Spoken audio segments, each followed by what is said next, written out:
من الشيطان الرجيم بسم الله الرحمن الرحيم نعم.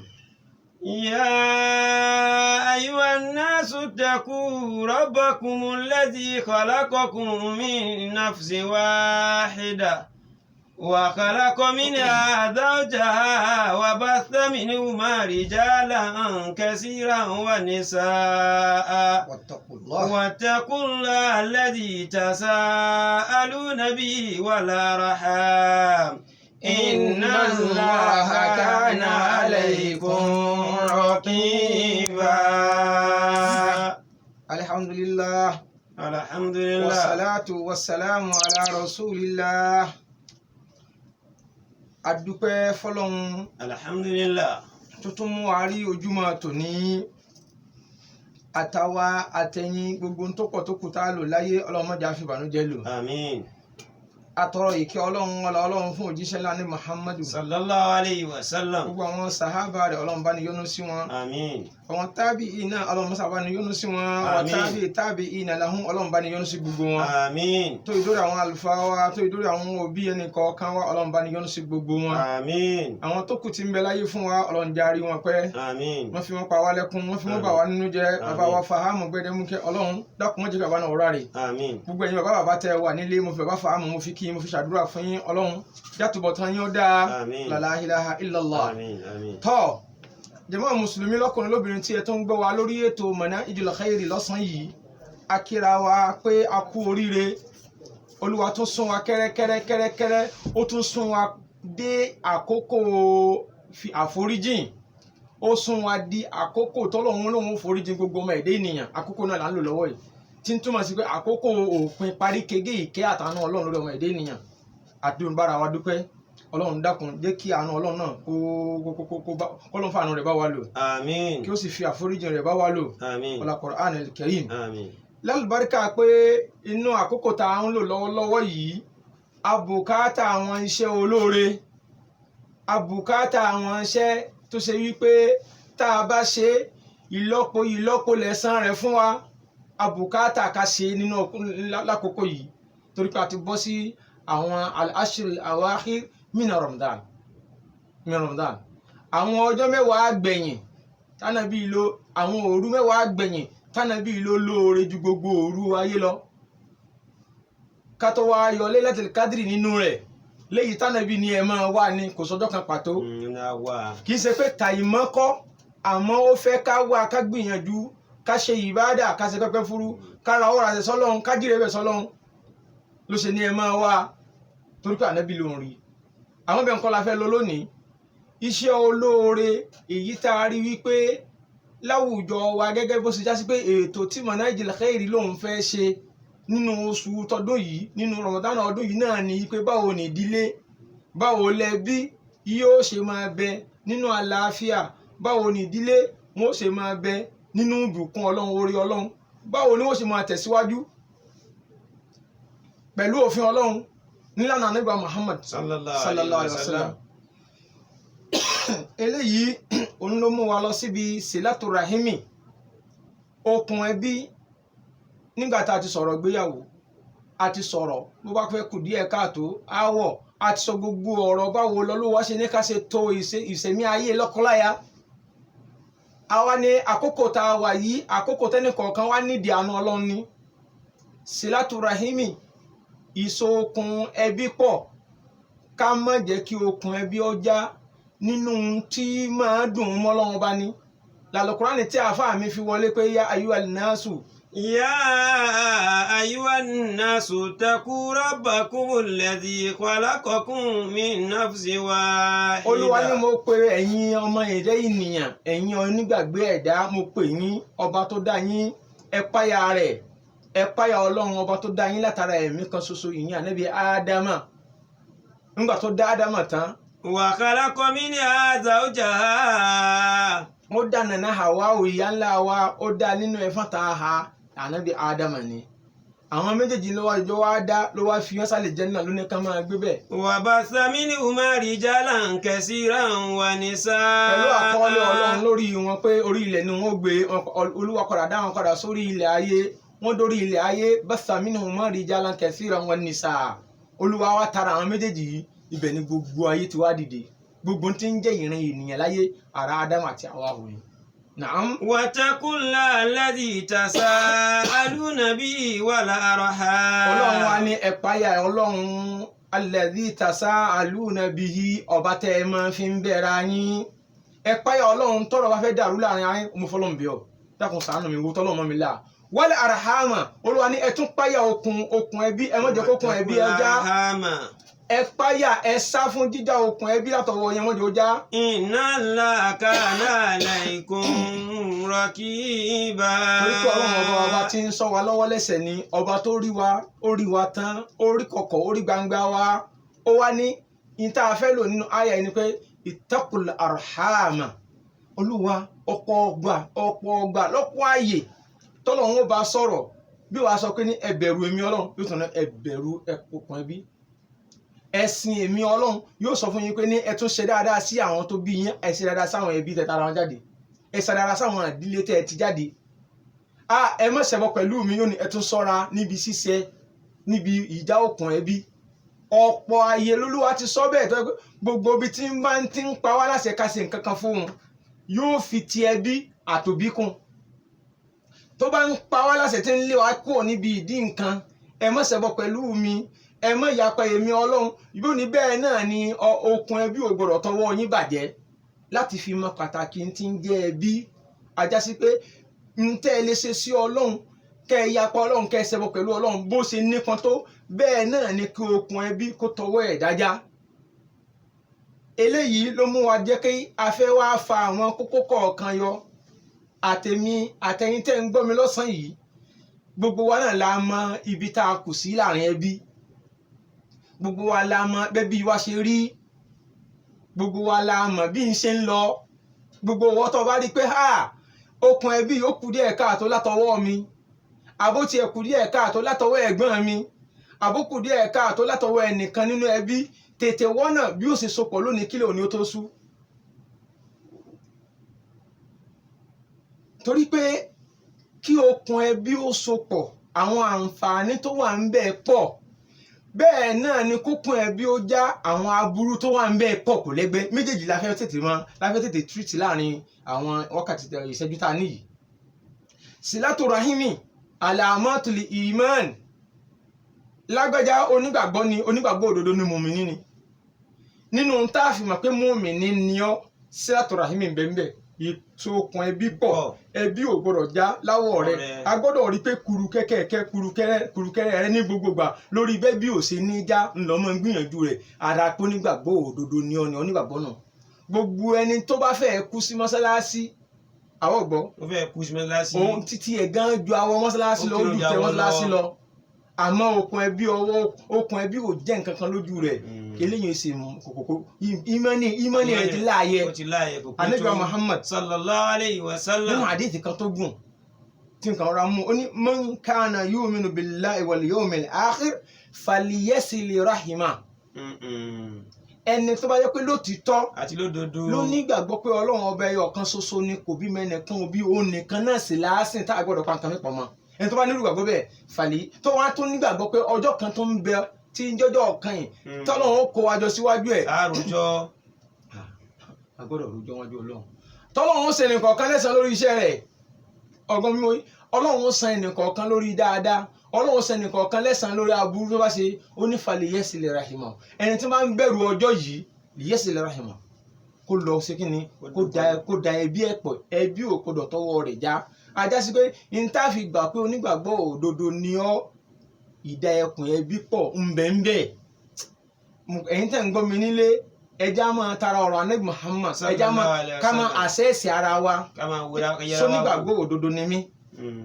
sọ̀rọ̀ pé lóòótọ́ àmọ̀ pọ̀ ń kírun àbí àjọjọ́ ń gbàwẹ̀ yìí náà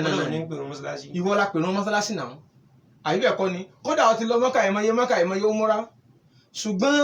nínú àmì tánàbí láfimọ̀ pé onígbàgbọ́ òdodo ni ọ́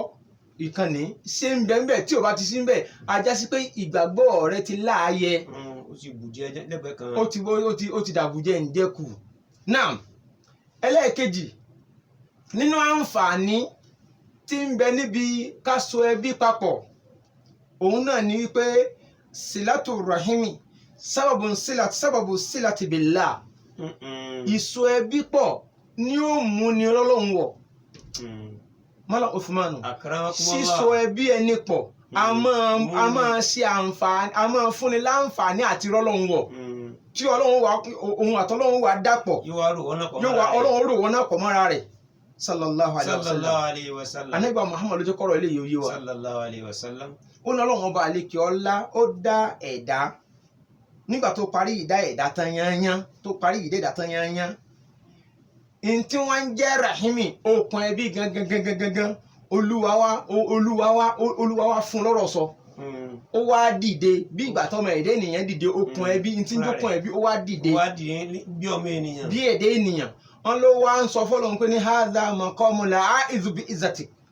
àníṣe minal qati ààyè tí mo wà yìí ìwọ Ọlọ́run o mo fẹ́ kọ́ gbìjà mi ni ààyè tí mo wà yìí ìwọ Ọlọ́run mo gbé ẹjọ́ wá bọ́ ọ mo mọ̀ yí pé ibí yìí ni mo ti lè rí ìgbẹ́jọ́ òdodo mo wá sádi ọ lọ́wọ́ àwọn tí ó máa já mi tí ò ní fún àwọn tí ó máa dà mí láwọn tí ò ní jẹ́ kí n so pọ̀ èsì tọ́lọ́ ọba àlekè ọlá anábìrin sọ yìí fún wa o ó lè sì tọ́lọ́ ọba àlekè ọlá tí ó dá lóhùn pé naam ààyè yìí náà ni ní ti gbẹ̀tọ́ rẹ fún ọ ààyè yìí náà ni ní ti là ọ́ lọ́wọ́ àwọn tí wọ́n fẹ́ dà ọ́ láàmú tí wọ́n bẹ̀bí jẹ́ Olúwa wa ní àmà tàrídẹ́yìnà àní asìlámà wasalaki wà ákẹta àmà nkọtàkì sínú rẹ̀ ó dùn sọ wà faramọ́ kí n ṣèlérí fún ẹ lónìí gbogbo ẹni tí ń bá ń da okùn ẹbí pọ̀ tí ń dà ọ́ pọ̀ tí ò jẹ́ kọjá mò ń ṣèlérí fún ọ lónìí pé èmi náà ó sì sún mọ́ra mi èmi náà ó sún mọ́ yín dàpọ̀ mọ́ra mi yín dàpọ̀ mọ́kẹ́ mi tọ́lọ́ wa lóun da ọkọ̀ ọ̀run kì í ṣe pé yóò da ọkọ̀ mọ́ra rẹ̀ yóò da ọkọ̀ mọ́kẹ́ rẹ̀ ìkẹ́ ọmọ yìí múra nínú ìkẹ́ Ọlọ́run nínú àánú Ọlọ́run ni ní ti bọ́rọ̀ nǹkan sọ̀rọ̀ ní ti bí lè nìkan tó ti máa ṣe fún ọ nínú àbójútó rẹ̀. bẹ́ẹ̀ ni ó tún wá ní bẹ́ẹ̀ náà ni màá tún gé mọ́nkọ́tà àkì mò ń ṣèlérí fún ọ ní pé gbogbo ẹni tó bá ní okùn ẹbí ò jẹ́ nǹkan tí wọ́n ń dá pápá tí Kùránì bá ń yọná lẹ́nu rẹ̀ àmọ́ okùn ẹbí ò jẹ́ nǹkan ó sọkùnrin ní ó sobìnrin ní Olúwa ní màá gbé ní wojú rẹ̀ ní wo sí láàánú kò ní bá mi sọ̀rọ̀ kí n gbọ́ ọ̀rọ̀ rẹ̀ ó máa rùn létí mi ni Allahu Akbar tí ń túmọ̀ sí pé ọ̀pọ̀lọpọ̀ ní ń dààmú lónìí tí ò mọ ibi tí dààmú ti wá ó yẹ mọ̀ pé òun gángan ló ń bí dààmú fún ara rẹ̀ ó wá sáfẹ́ bí kò ní nǹkan kan òkè lónìí ó ti sáfẹ́ bí. ó ní wọn dà ń láàmú. yín nìkan tó bá láti kò ní béèrè ẹbí kò ní béèrè nǹkan kan yóò yọ wọlé ni yóò yọ wọ̀lú ni yóò yọ jáde ni ẹni bá sì pàdé rẹ̀ tá a sọ fún ọmọdé ìtẹ̀jẹ́ ọ̀dà àwọn arí agídí ọ̀rọ̀ líle ọ̀rọ̀ burúkú ní òtún sọ fáwọn ẹni tán. àwọn òfin ronú kàn án. Ọlọ́run bá ilé kí ọlá ní kò gbọdọ̀ rí bẹ́ẹ̀ Ànábì wa ń fi ọ̀rọ̀ Ọlọ́run kan jẹ́rìí láti fi hàn wípé àdìsí tó ń sọ ọ̀rọ̀ tó ń sọ fún yín yìí ó wà nínú Al-Qur'ani tẹ́ ń kà ní gbogbo ìgbà kí ní Al-Qur'ani pé ó ní fa'al asaytum in tawallaytum an tufsidu fil ardi wa taqta'u arhamakum ulaika alladhina la'anahumullahu fa'asammahum wa a'ma absarahum suratu Muhammad lọ́wọ́ Ọlọ́run ní al asaytum ẹ ti múra lẹ̀ ṣe ẹ ti múra lẹ̀ in tawallaytum tẹ́ ẹ bá yarí tẹ́ ẹ gbẹ́rùgbọ̀n rí an tufsidu fil ardi ṣé ẹ̀yin náà ti múra láti lọ ṣèbàjẹ́ sórí ilẹ̀ wọ́tọ̀kọ́tì wàrà àmọ́kùn ẹ ti ṣetán láti máa gbé okùn ẹbí àbí àníyàn yín nù n ti bẹ nínú èrò ẹnu pé ìwọ náà fẹ́ balẹ̀ jẹ́ torí pé òbílẹ̀jẹ́ ni gbogbo ẹni tí ò bá tún ẹbí ẹ̀ ṣe òbílẹ̀jẹ́ ni gbogbo ẹni tí ẹbí ò bá jẹ mọ́ nǹkan kan ẹbí ò já mọ́ nǹkan kan lójú rẹ̀ bẹ́ẹ̀ bá lè dàrú mo bá ríra wọn kápá Allahu Akbar gbogbo ẹ̀yin ẹbí tí wọn ò jẹ́ pàdé ara wọn kíra wọn ẹ lọ rèé tún bẹ̀ ṣe lónìí ọ̀la lè pẹ́ jù ọ̀la lè pẹ́ jù bá ti ń bára wa sọ yìí o Ànábì ní ìtọ́lọ́run fi pẹ̀kun ọ̀rọ̀ tó ń sọ fún gbogbo owó tó níṣẹ́ kò ní parí ni kò ní parí ni láyé wàhálà wọn ti pọ̀ jù bá ṣe àásọ̀takú ni àsọdàkú àhán láyé ẹnìkan kúkú jẹ lọ́wọ́ ẹnìkan kò tọrọ jẹ lọ́wọ́ ẹnìkan kan kódà kó wọ́n tó àádọ́tọ̀ padà Ànábì ní ulaika alladhina la'anahumullahu gbogbo ẹni tó bá jẹ́ pé ti ń bẹ lẹ́mìí ẹnu ibi dandan Ọlọ́run kó máa bá òun lónìí gbogbo ẹni tó bá já sí pé sẹ́ àní ẹbí yóò ní tó kódà bí bá ń ṣe kùrù kẹ́kẹ́ pé ó dà náà bí ẹni pé ń to ẹbí tó bá dọ́dọ̀ eléyìí tí ó rojọ́ tẹ́lẹ̀ yìí fẹ́lẹ̀ yìí tí ó rojọ́ tẹ́lẹ̀ tí gbogbo wà fi wá fọ́jú kò sí àní ẹ sọ fún pé ulaika la'anahumullahu àwọn ẹlẹ́lọ́run ṣẹbilé fa asammahum àwọn olówó ti dí wọn létí kò sódodo ọ̀rọ̀ tán lè gbọ́ ọ̀rọ̀ rẹ̀ ò lè wọn ní etí wọn wà á máa bẹ sọ̀rọ̀ àhùn ìtumọ̀ rẹ̀ pé ẹ̀san irú àwọn tí ń bẹ bí jẹ́ bí ó sì rí nù wọn yìí láti bọ̀ tán ọlọ́run já láti bọ̀ tán. àmín. ẹja kíyèsára lónìí ẹja ṣèkínní ẹja kíyèsára ọ̀pọ̀lọpọ̀ ní í ṣe dáadáa àmọ́ kò ní gbé dáadáa láti inú ilé yóò wà lọ́jọ́ ìta mò ń sọ lónìí pé o ò ní ládàá rẹ̀. ọ ní ládàá o. láhìlá o ò sí kí ni mi ní ọ ní ládàá. o ò sì tọrọ àlùbáríkà sínú tọ́lọ̀ ń ṣe fún ọ gbogbo ẹni tó ní tí ò bẹ̀rẹ̀ ṣíṣe fún ẹbí ẹ̀ tó lọ gbé láti ta ni wọ́n lọ sí fárata ọmọ dáadáa ni àwọn ará àta ni yìí dáyàn ọ̀rọ̀ àwọn ọmọ ilé wọn máa ń dalẹ̀ náà máa yà ó wá lọ gbé orí rẹ̀ rí àwọn ará ilé rẹ̀ sá ń gbé orí rẹ̀ sá fáwọn ẹbí ẹ̀. Ànábì sallallahu alayhi wa sallam ó ní mani ahabba an yubsata lahu fi rizqi wọ̀yúnsá aláwọ̀ fi àjálì áwọ̀ fi àtàrí fàlìyẹ́sìlẹ̀ ráhìmá. gbogbo ogun tó lè jẹ́ kẹ́mi ogun ní ọ̀sà mọ́hùn wọ́n ń gbé oore rí aláta ń gbé oore rẹ̀ rí mọ́ fámìlì rẹ̀ sá gbogbo àǹfààní ó dépò tán ọwọ́ rẹ̀ dókè tán ńjọ́ tí ń wáṣẹ́ tí ń dààmú tí ń wàhálà o gbogbo wọn náà ni ó máa ṣe kúkú kẹ́kẹ́ kúkú ọwọ́ rẹ̀ wá tẹ̀ ẹ́ tán nísìnyí ó wá kẹ́yìn sílé ó kẹ́yìn sáwọn ẹbí tán ti bí ará àta lọ́rẹ́ rẹ̀ ará àta ní jàǹfààní rẹ̀ mọ́lá Usmanu Ànábì sallallahu alayhi wa sallam ó ní gbogbo ẹni tó bá fẹ́ kẹ́mi òun ogun àwọn àfáà ní rárá gbogbo ẹni tó bá fẹ́ kóun láti bọ̀ tán ẹlòmíì ó lè lo ogún ọdún láyé ṣùgbọ́n yóò láti bọ̀ tán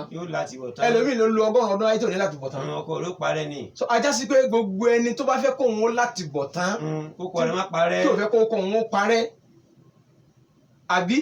faliyẹ́sílẹ̀ rahima kó dẹbi pọ̀ oògùn kan tí ó sàn náà ni pé kó dẹbi ẹ̀ pọ̀ àfàìsálà àfàìjẹ́. mọ̀nsẹ́rà an yubsata lahu fi rizqi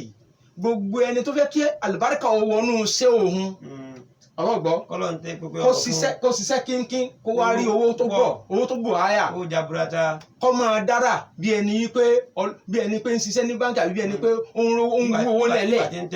la hawla wala Ànábì ní gbogbo ẹni tó fẹ́ kí sẹ̀mí ayé wọn rí bẹ́ẹ̀ faliyẹ́sílẹ̀ rahima ó dẹbi pọ̀ ní o. ìwọ tó ń dá àwọn lónìí ìwọ náà yíra padà àti ẹ̀ lọ bẹ sálámù sáwọn ẹbí rẹ bóyá bíi tí kinní ti ń wá nù kí wọn kújọ mẹ́ta bóyá bíi tádánwò rẹ ti ń gbé ẹbí tó ń fi àdánwò bí tádánwò ti ń wá nù kàkà tó kó ṣe bẹ́ẹ̀ yóò máa lọ lé ológun yóò máa lọ lé aláwo yóò máa lọ orí òkè yóò máa lọ lé aláàfà yóò máa fi ṣe fọṣẹ wẹrí nílọ léwẹ lódò ní mùhàn tó gbó ohun tó sì yẹ kó ṣe ní òfin ilẹ̀ yìí àní ìwọ sáà ti àwọn ẹnìkan lọ bá Ànábì sallallahu alaihi wasallam ó ní oníkàdá ẹbí pọ̀ síbẹ̀ ẹni tó bá ní ó dẹbí pọ̀ ẹni tó bá ní ó máa fẹ́ bí Ànábì sallallahu alaihi wasallam ó níṣẹ́ kí ìwọ náà ó máa ṣe ziyara ẹbẹ̀ wọn wò ẹ lọ máa kí wọn sílé wọn kódà èyí tí ò bá sí ń tòsí tafakkad ahwalahum ẹ máa béèrè báwo ni condition salamu alaikum ṣe ń gbúrò lágbájá sí dáadáa ló wà báwo ni sọwọ́ ń yá tí ò sí ọnu ọmọ rẹ ńkọ́ ìyàwó rẹ ńkọ́ Ànábì ó ní silatu rahim ẹ̀yin náà dẹ̀bí pọ̀ nù ẹlòmíì ò ṣe bẹ́ẹ̀ mọ́ ẹlòmíì ò rántí wọn mọ́ so oore àǹfààní tá a bá ṣe fún ẹbí oore tó pọ̀ ni ó bí fún wa yóò bí oore ayé yóò tún bí oore àlùkìyámà náà fún wa nítorí àkókò sọ̀rọ̀ pé zaka yíyọ ọ̀ranyàn ni zaka yọ sàká ọ̀ranyàn ni ká ṣe sàárà súnà Nábì ni ṣùgbọ́n téèyàn bá tún wá wò pé àwọn mọ̀lẹ́bí tó súnmọ́ mi yìí wọn ì tí ì yó dépò tó wọn gbé lọ́ta ó wá ṣe fún wọn Ànábì ní sadaqatun wasila méjèèjì ló ṣe pọ̀. ó ti gba aládá méjì yóò gba aládá kó ṣe sàárà ó yọ sàká yóò tún wá gba aládá kó tún kú da ibi pọ̀. ẹnìkan ní Ànábì sallallahu alaihi wasallam ó ní nígbà tí àyà kan sọ̀kalẹ̀ pé lan tanalul birra hatta tunfiqu mimma tuhibbuna Abu Talha nínú àwọn sábẹ́ Ànábì ni pé ẹ lè rí dáadáa kan gbà lọ́dọ̀ Ọlọ́run àfi tẹ́ ẹ bá mú jáde tẹ́ ẹ ná nínú tẹ́ ẹ fẹ́. arákùnrin ní ọgbà oko dẹ̀bínú kan tó pọ̀ ọgbà oko ń pọ̀ bí ká sọ pé oko ẹ̀bà ya Rasulullah ìwà Ànábì mo ní oko dẹ̀bínú tó pọ̀ gan-an àmọ́ ó wù mí mo fẹ́ gbé fọ́lọ́run yín fàálìwà Ànábì lọ́wọ́ ibi tó bá wù ọ́ tì sí wáyé pé àwọn orúkọ lọ́mọ fi tọ́jú tọ́yẹ́ pé àwọn okó lọ́mọ fi tọ́jú tọ́yẹ́ pé àwọn aláìní aláàrẹ lọ́mọ fi tọ́jú. Ànábì sallallahu alaihi wasallam ó ní mo gbọ́ ń tọ́ wí ó ní zalika malun rabihun owó alálùbáríkà lọ sí owó tó lálùbáríkà lọ fẹ́ sí wọn ṣùgbọ́n ama taj'aluhu ara an taj'alahu fil aqrabi n tó fi dáa jù fún ọ gbé fún àwọn mọ̀lẹ́bí rẹ káwọn mọ̀lẹ́bí rẹ wọn jàǹfààní rẹ. La ilaha illallah àwọn sàábì Ànábì kò yẹ ohun Ànábì kò tó yiri rẹ wò kó ronú sí. àwọn ilọ́ṣẹ̀ tí wọn. ó ní ṣé bó ṣe rí nù ó ní mo sì gbé fún àwọn mọ̀lẹ́bí mi. ó gbé fún wọn ó di tí wọn láti fi lọ. ó pín sílé ìyá ó pín sílé bàbá ó pín sílé ìyá ó pín sílé bàbá. Ọlọ́run dákun àwa náà ń tà á fi máa da ẹbí pọ̀ lóore lọ́lá wọ́n sà dá àwa náà Ọlọ́run. Àmín. Ànábì wa ń jẹ́ kó yé wa nígbẹ̀yìn Ànábì sallallahu alaihi wasallam. Gbogbo ohun tí mo fi fẹ́ ká jọjọ jàǹfààní ọ̀rọ̀ yìí lónìí yìí ká sì tètè yí padà. Bárakùnrin tí Ànábì sọ pé ní nítorí ọlọ́fẹ́ ṣe mọ̀ṣẹ́ bá ibi ni ọ ṣe sí. Ẹ jẹ́ káwa náà ó gbà pé báwa náà bá wà láyé Ànábì bá Ànábì bá ti ń sọ̀rọ̀ lọ́rọ̀ rẹ̀ ó mọ yí aláàsì mọ mú ṣe. Tá a bá sọ yìí tán tó o bá gbọ́ lọ́wọ́ tó ń ṣe lọ tíkọ̀tíkọ̀. Tọ́tún lọ́fṣàn kan. Èmi ní wàá kí lágbájá. Ládùúrà bó yóò ṣe sí mi. Èmi ìṣẹ́gbẹ́ rẹ̀ pé kí torí ọlá tí ń bẹ́ẹ̀ ni. Wọ́n lápá Ànábì ló sọ bẹ́ẹ̀. Ànábì Muhammad sallallahu alaihi wasallam. Ó ní inna a'mal bani Adam. Ó ní gbogbo iṣẹ́ ọmọ Ádámù pátápátá. Turadu ala Allahi ashiyyatal khamisi laylatul jumu'ah. Ó ní gbogbo ọwọ́ ọ̀rọ̀lẹ́ Àlàmísì irú ọjọ́ òní báyìí. Gbogbo ọjọ́ Àlàmísì báyìí tí à ń retí alẹ́ Jímọ̀. Ó ní wọn kó gbogbo iṣẹ́ ọmọ ìdí nìyàn. Wọ́n páàkì wọn lọ gbọ́dọ̀ Ọlọ́run. Iṣẹ́ lágbájá ni ìran rẹ̀ ní àwẹ̀ rẹ̀ ní dáadáa tó ṣe rèé àánú tó ṣe ní gbogbo wọn wàá tó kalẹ̀ wọn gbèrè síwájú Ọlọ́run. Ànábì Muhammad sallallahu alaihi wasallam ó ní ntọ́lọ́ wọn sọ fún wọn ní pé ní la tuqbalu aw la yuqbalu amal qatira gbogbo ẹni tí ò so ẹbí rẹ̀ pọ̀ tẹ́bí tọwọ́ rẹ̀ já tẹ́bí rẹ̀ ò dá tẹ́bí ilé wọn ò tó tídìí ilé wọn ò tó Olúwa ní gbogbo orú ìdílé bẹ́ẹ̀ ní gbàṣẹ́rù wọn tí ń jásí pé òní yìí sì rèé nínú òru ọjọ́ tá à ń lò lọ́wọ́lọ́wọ́ yìí nínú ọjọ́ alálùbáríkà ọjọ́ àánú so gbogbo nta wá wò ó lè ṣe lónìí ìlọ́po ní ó máa wáyé ìlọ́po ní máa wá so tí ń túmọ̀ sí pé àtẹ̀mí àtirẹ gbogbo kùdìẹ̀kudiẹ tó bá kù láàárín àwa àtàwọn ẹbí wa ẹja tètè ṣe kí ni ẹja tètè parí ẹ̀ torí pé ibi tí oríire wa wà nù. Àtayé àtọ̀run gbogbo ẹ̀ ní ó wà alálùbáríkà. Ànábì sallallahu alaihi wasallam nínú hadithi rẹ̀ kan ó ní ẹ̀rí ìdílé mi o wọn ò ní jẹ́ ẹni Ọlọ́run pàápàá wọn ò ní ṣètò Ọlọ́run pàápàá àmọ́ àsan wípé àárín wọn dùn àárín wọn tò ẹbí yẹn gún àlùbáríkà Ọlọ́run yóò sì máa wẹ nínú ilé wọn ọ àrọmọ ọmọ gbogbo wọn ṣe dáadáa wọn á ga ọ̀pọ̀lọpọ̀ ọlẹ́ lónìí ló ti dolo sí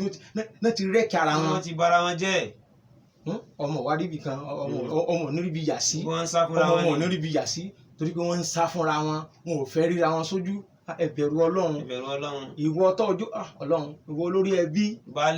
ìwọ baálé tètè bẹ̀rù Ọlọ́run tọ́lọ́run ó bí ọ àwọn tí wọ́n fi lélẹ̀ tán fẹ̀yìn ilẹ̀ fún ọ ọrọ̀jọ́ fún kọ́tọ́ tó wọ́n wájú Ọlọ́run. Ànábì Muhammad sallallahu alaihi wasallam.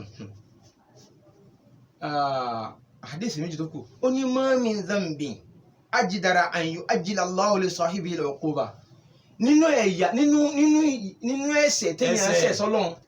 nínú ẹ̀ṣẹ̀ ìyapọ̀ Ọlọ́run téèyàn máa yapọ̀ Ọlọ́run tọ́lọ́run tètè máa fi ìyà rẹ̀ jẹ̀dá tó tó sílátù ráìmì òsì ẹni tó bá ń já okùn ẹbí ń já ìjìyà rẹ̀ yóò jẹ láyé yóò jẹ láyé nínú ìjìyà tí ó jẹ láyé náà ni kò kàárọwọ mú kàárọ̀ mú ọ̀nà àlà fún bó ṣe rí nù bó ṣe rí nù. kò síbi tí ó yọ sí tí ó ti níyì kò ní níyì.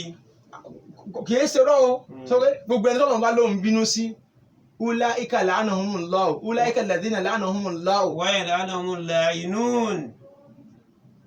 الذين ينقضون ما عهد الله من بعد ميثاقه ويقطعون ما امر الله به ان يوصل ويفسدون في الارض اولئك عليهم لعنة ولهم سوء الدار. gbogbo ẹni tọ́lọ́run bá ń bínú sí kò ní yọ síbì kan kó rẹ́ ẹni tó tẹ́wọ́ gbà gbogbo ẹni tí bínú Ọlọ́run bá ń bẹ lórí rẹ̀ kò ní dádúgbò kan kò ní dáàyè kan kí wọ́n wẹ́lkọ́mù ẹ̀ kó rápọn lé ń bẹ̀. so ìjìyà àtayé náà ìjìyà àtayé náà tí wọ́n tún wá dálé kí á mọ́ Ọlọ́run ìjìyà náà tó ń bẹ tọ́lọ́run ti fi ṣe kíni tó ti ṣe rédímèdì rẹ̀ kalẹ̀ fún un. ìgbóná lálálá. ìkan nínú àwọn ẹrú Ọlọ́run kan à ń pè ní Zainul Abidin Ali ibn al-Hussein nígbà tó kú tààtà tí ó kú ó wá pe àwọn ọmọ rẹ̀ ó ní ìwọ ọmọ mi o ọ̀rọ̀ kan ni mo fẹ́ yá ọ bẹ́ẹ̀ mi náà ṣe sọ bẹ́ẹ̀ ní kọ̀ọ̀kan alọ́sàn yìí kí lọ́rọ̀ ó ní la tusahib qati arahimi. wọ́n bá sọ rẹ gbogbo ẹni tó o bá rí pé fámìlì rẹ̀ ò jẹ́ ọ lójú la tusahib ẹni tí fámìlì rẹ̀ ò bàbàrà lọ́dọ̀ rẹ̀ ẹni tẹ́bí rẹ̀ ò tóbi lẹ́mìí ẹ̀ tó bá lè dàrú kó dàrú tó bá lè bàjẹ́ kó bàjẹ́ kó fojú pọ̀ kò lóore kan tí ó fi rántí àwọn fámìlì rẹ̀ àfi kó gbé lọ́ta onírú ẹni bẹ́ẹ̀ máa ń mú lọ́rẹ̀ ẹ́. máa mú lọ́rẹ̀ o èyí ṣe yàn. ó nítorí pé fa inni wajadtuhu mal'unan fi kitabillahi fi mawadi'a fi thalatha mawadi'. ó nítorí pé mo rí i pé lákọọ́lẹ̀ nínú àwọn tírà Ọlọ́run tó ti ṣáájú pé ẹni ègún ni ẹni èpè ni ẹni ibi ni ẹni tọ́lọ́run fi gégùn ni láwọn ààyè gbàǹkọ̀ lóríṣìí bíi mẹ́ta nínú ọ̀rọ̀ Ọlọ́run mo bá bẹ́ẹ̀ ajá sí pé ẹ rí i pé kò sí oore níbi ká jẹ́ kẹ́ bí ó bà ní lọ́wọ́ wa. àfọ̀jẹ̀ bí pọ̀. gbogbo àwa tá a bá rí i pé ìdílé wa kù díẹ̀ ká ẹja lọ rí túnṣe lónìí kó tó dọ̀la káwẹ̀ tá à ń gbà yìí wọ́n bá já sásán kí irun wọn bá já sásán kọ́lọ́n lè bá yọ́nú sí wa. gbogbo àìrójútu ayé wa tá àìrójútu ayé wa kọ́lọ́n lè bá tètè lànà ayọ̀ kan gbogbo wa kó lànà kan ọmọ wa kí gbogbo ọmọ ọdún wa pọ̀ Ọlọ́run kó yọ́nú sí wa o. torí pé kí n láǹfààní ìsẹ̀mí ọmọ èdè ènìyàn tí ó lu ayé rúdurùdu tọ́tún dálé kí àwọn ọlọ́run wá bínú ọlọ́run n tó sì lè bínú ọlọ́run ká yọ́nú sí wa ọlọ́run ká yọ́nú sí wa gbogbo àwọn ẹbí ẹ jẹ́ ká lọ lè mú gbóngbóngbóng tí mẹ́bẹ̀ ká mú kúrò kọ́nà lè bá yọ́nú sí wa abẹ́lọ́run nínú àánú rẹ̀ ìdílé Alhaji wa Abdulrazak Alhaji wa Abdulrazak ọlọ́mọdé ó dàrú ìdílé ọlá ọlọ́mọdé ó bàjẹ́ ilé ọ̀dọ̀fà ọlọ́mọdé ó dàrú ilé ìṣàkóso ọlọ́mọdé ó dàrú gbogbo ọ̀fà lápapọ̀ ọlọ́mọdé ẹbí ẹni kọ̀ọ̀kan wa ọlọ́mọdé àmójútó wọn subhanakallahumma wa bihamdik nashhadu an la ilaha illa anta nastaghfiruka wa natubu ilayk.